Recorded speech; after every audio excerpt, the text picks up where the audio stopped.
According to research, it only takes 7 seconds to leave an impression, so you've really got to make it count, because the first thing you say could determine exactly how someone feels about you for the rest of your time with them. So when you're designing a legendary action-filled FPS taking place on alien planets that will be remembered for generations, you've got to start with something epic, something action-fueled, maybe rock music or...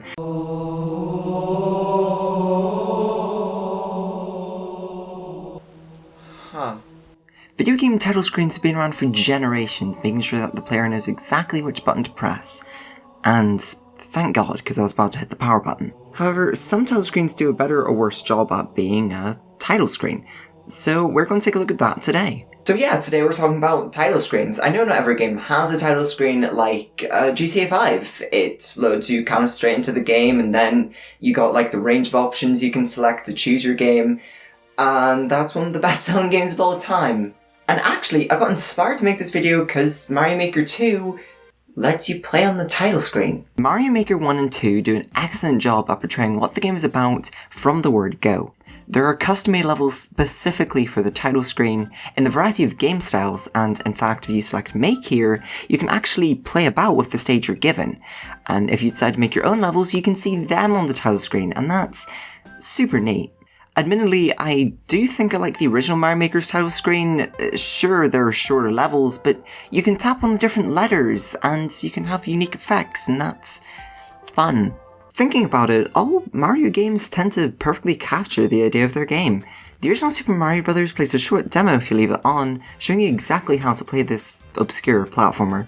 Super Mario World boasts its new mechanics with a jovial theme, and Yoshi! And Mario 64 just has Mario's gorgeous polygonal face front and center, letting you mess about with it in 3D for the first time. Look at this, the future is here. Mario Sunshine does something a little bit different, with an opening cinematic, and Mario proudly screaming, "Super Mario Sunshine! Woohoo!" Oh my god, you can play on the file select screen, that's so cool! Okay, so most games have a generic file select, and while that works, when developers do something like this, I do tend to get really excited.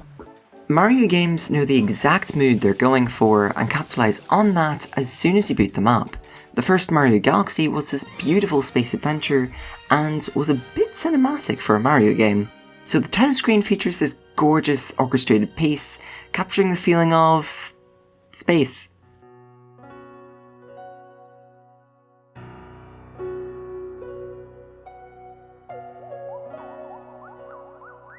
Galaxy 2? Yeah, we've done this before, so let's have some fun. Galaxy 2 is a bit more platforming and level focused, so rather than focusing on the space aesthetic, this title screen is more upbeat and really captures the feeling of Mario.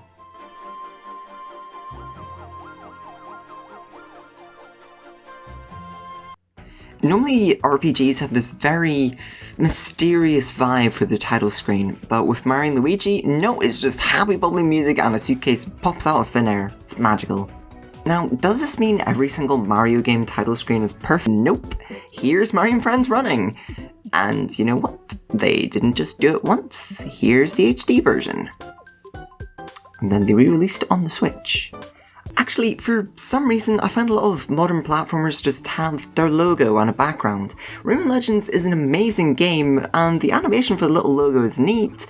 The background just seems a bit generic, and Donkey Kong Country Tropical Freeze is kinda just against a beach background. And I mean, sure, Celeste is just the logo in a snowstorm, although I do like it. It's mysterious and quiet, like the mountain itself. But I do really like Celeste's file select screen. It's just this rotating shot of the mountain you're about to climb. It's very foreboding, and yeah, all of this just captures the feeling of the game very well. How many people made this game again? Oh. Something I've noticed is the trend seems to be indie games tend to have a more simplistic title screen, and AAA developers having that bigger budget and more team members tend to have this more like dynamic title screen. Now, this doesn't mean to say whether one is better than the other. You know, if you have a retro-inspired game, you know, you could have a very simplistic title screen to represent that, or if you have a very artsy game, it could represent that. You might think that means all AAA games have a great title screen. But then you see Spyro Reignited Trilogy. Activision is a massive name in video games, and, I think they did an amazing job with the Insane trilogy. This title screen is a bit generic, but then you go into the file select and it's all wacky and zany, and they scream the names of the games loud and proud, and before this you have this little cinematic where they show the polygonal crash and then the new crash. Oh, it's so much fun. So, surely with Spyro they'd have a similar PNGs. This looks so basic. Seriously, this is just dull. There's no character or charm, and yeah, the file select shows the world you're in, but I'm not a fan. Where's like sweeping landscapes or some dedication to Spyro? Oh, I need something unique and special just to cleanse my palate. Oh hey, Katamari Damacy's title screen is the Namco logo.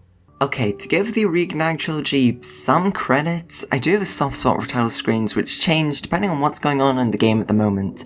The Life is Strange series does this really well, the title screen reflecting whatever episode you currently have selected, and seeing as how I'll be back at the title screen after every episode, this has quite a bit of an impact.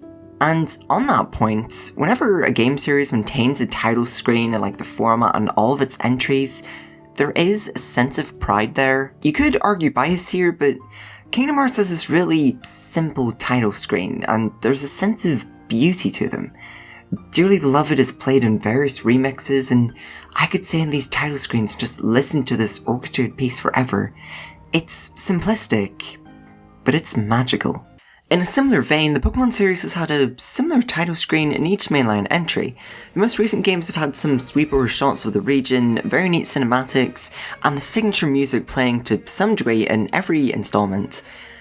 In every game except one, or I guess 3, because, Diamond and Pearl are kind of like the same game, but they're different games, and then Platinum's kind of like a remake, but it's also... Instead of the Pokemon theme, we got this dynamic music that accompanies the opening cutscene.